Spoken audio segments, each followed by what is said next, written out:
Ako naman guys mukhang hindi pa rin po talaga tanggap 'no, nitong si Jinggoy Estrada na hindi siya makakasali sa impeachment trial ng kanyang BFF na si Sara Duterte, 'di ba? Birds of the same feather. Grabe talaga 'tong mga minions 'no, ni Sara Duterte. Mukhang gagawa ng katarantaduhan tapos 'pag nakulong, akala mo inaapi. Masyadong pa-victim na ipinapakita para makakuha ng simpatya sa ating mga kababayang Pilipino. Baka nakakalimutan niya, pangatlo na po ito, hindi na 'to bago. Kumbaga dapat alam na niya 'yan, eh.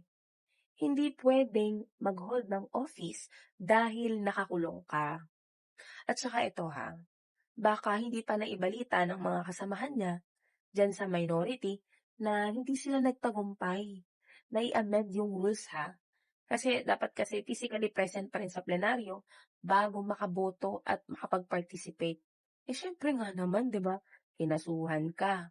Kumbaga lumabag ka sa batas, ta's bibigyan ka pa ng pribilehiyo para makapag-participate at bumoto, na alam naman natin kung ano talaga ang main agenda niyo. Bakit gusto niyo or bakit pinagpipilitan niyong idagdag 'yan sa rules nila, 'di ba?